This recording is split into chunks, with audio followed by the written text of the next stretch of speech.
this cornerback room, it seems like they're putting you guys in a position where you guys have to kind of be on your you-know-what at all times to be able to compete with them at the same and vice versa. How have they helped this room where you got some talent, but Emeka's the only one who's got some experience right now?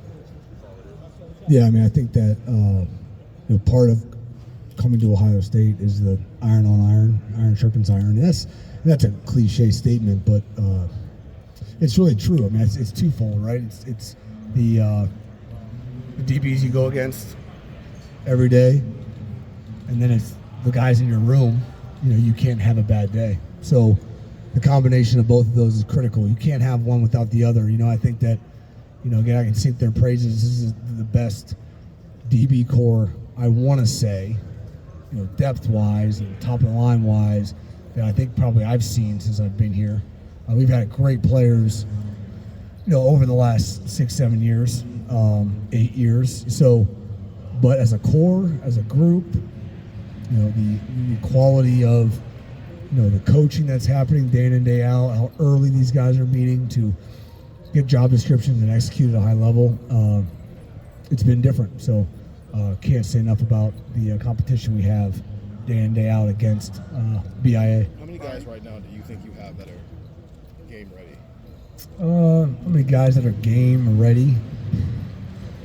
I mean, I wouldn't say they're game ready yet. I don't think any. I mean, outside of Mech, being confident in where he's at, and frankly how healthy he's been, and how he's back to where he feels he's really good. I'm very encouraged though, from a group perspective, a depth perspective. I could say arguably probably the deepest, one of a deep group that I've had, and it rivals a year or two other ones, but they're different. But I'm feeling really good about a good group of guys. I can't say game ready. It's a big statement, but very encouraged. Brian, Jeremiah has already stood out, obviously. Have you ever seen a freshman like him? What makes him unique or special? Yeah, I would say every guy that comes in, they're all different and they're all in their own path. I would say some got to grow here, where others got to grow there, and the end goal isn't to start at Ohio State. That's just one of the goals along the journey. So, once you start, then you got to be productive, and then once you're productive and you have a name, you got to justify that name, and then then you become a first-round pick, and you got to show you're worth being a first-round pick. So, the main goal is where we're at. He has a lot of tools. He works extremely hard, and I will say this: I would say that we've never had an iron Buckeye from Coach Mick as a freshman. I don't know about ever, or I know definitely since I've been here. So, a lot of credit to him. Where, as far as Jeremiah goes, he, embodied everything that is a part of that conversation, right? It's not just lifting numbers, speed numbers. It is the way you carry yourself, the way you train, the way you, the edge to you. It's all of that. And so he's the first one that's ever earned that, and, we'll kind of leave it at that. Carnell Tate's another guy that's really stood out in fall camp practices we've watched.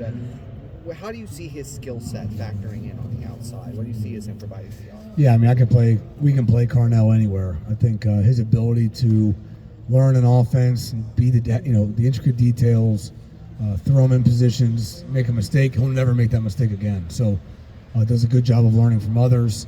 I think he's, runs really well. He's very, very clean from a mechanics and footwork standpoint, and probably some of the toughest hands, on the team, catching the ball in traffic. So it doesn't matter really where you put Carnell.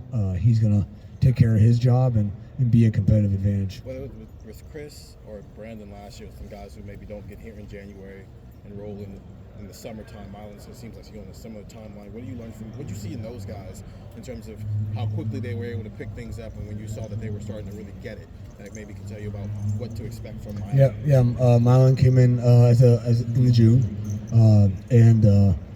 but man, he's really done a good job of learning the offense, learning what I want, what we want. I would say that he takes a lot of pride in his work. He does not like having MAs, almost to the point where he tries to justify himself on why he did things. Like, Milan, take a deep breath. But I appreciate that edge. I really do. he's jumping in and trying to take reps. He's really doing a good job, and I think right now he's just chasing building a body of work to justify where he's at, right? That's the hardest part about coming in June. I mean, what body of work have you really, developed or proven to your peers or your coaches to really justify what you want to accomplish, right? You guys know that. So that's what he's chasing right now. He's trying to stack days and just show and develop his identity as a football player here at Ohio State. How do you do that without putting too much? Because to your point, he's just behind because he wasn't here. But also, this is like a hard room to play catch up in, just given how competitive it is. How do you walk him through that, coach him through that, and making sure he's running his own race and not worried about? Well, I'd say probably every snap you take is worth 3, right? I mean, if you do something great, it's worth 3. If you do something bad, it's worth 3. It's not 1 minus, it's 3 minuses. So I'm not saying that's perfect, but that's probably a decent way to look at it. And again, at the end of the day, guys, I mean, your peers know, your teammates know. And frankly, I just asked them, and so he's chasing the group. That's why he's here. That's why they're all here, to be in this kind of room and hold themselves to high expectations. But the expectation of receiving what I want, that can't be an expectation. And so, that's every athlete's challenge. But the work being put in is good. We're just working on stacking days right now. Brian, what do you see from Whitten signed as a tight end? But say it one more time. Marion Whitten signed as a tight end, but working with your group now as a wide receiver. What do you see from him? What do you like about him?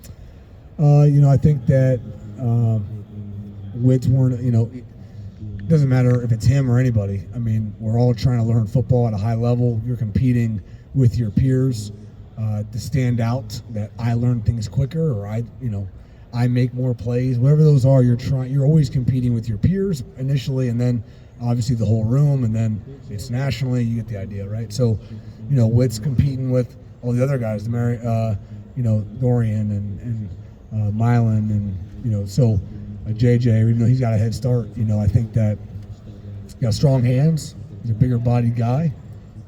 He's got to make sure he's not, getting a tight end body, right? He's a skilled athlete. He's definitely got some skills. He's working on his footwork and his mechanics. There's a lot of boxes he's working to check, and again, I think he's been doing that and attacking that with purpose each day.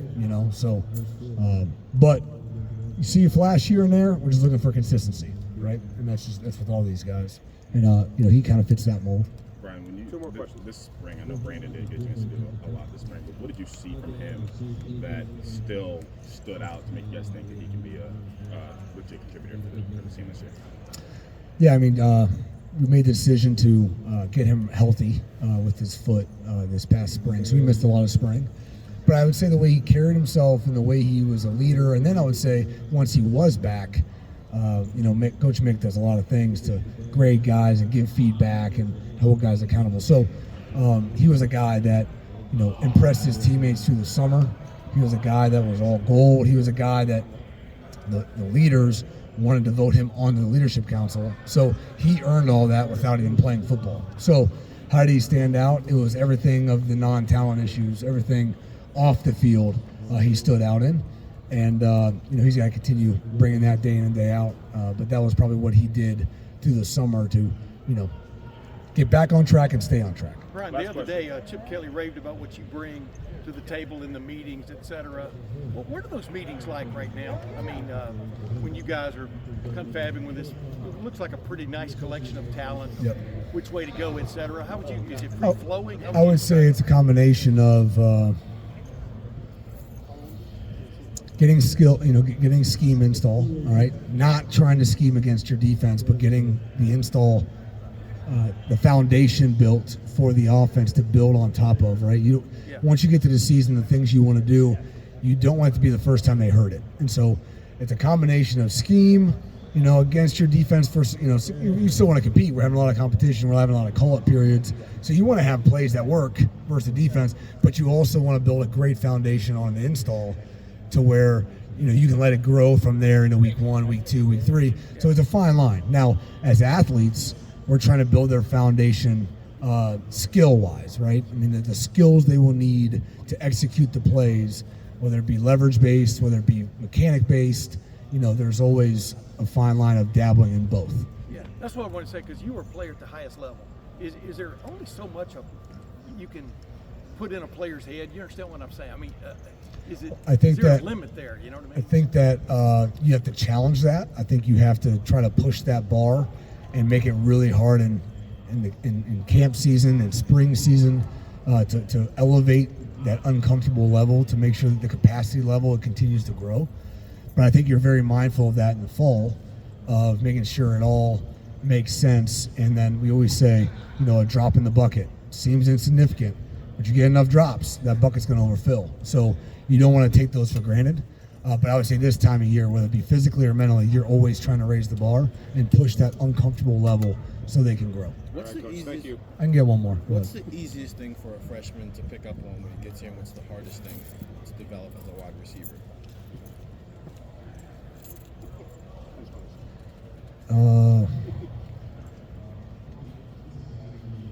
I don't think it's just receiver. I think it's private receiver. I would say that it's the detail in which we operate and the amount of things that go into a simple line on the paper. They always make that joke. You thought it was just running a curl route, huh? Yeah. So that's probably part of it. And then based on the program they've come from, how they were raised, all those things. Again, we're trying to bring in the right type of guys, but most of these guys think they're working hard at the high school level. They have no idea until they get here. So the amount of strain and recovery, I would say the lifestyle of being an elite athlete is just something that's really, really hard to learn before you're in it. So that off the field, and then the amount of detail that goes into the simplest play on paper are both probably the two hardest things. All right, Coach, thank you. Thanks, Brian. Thanks, Brian. Thanks, guys.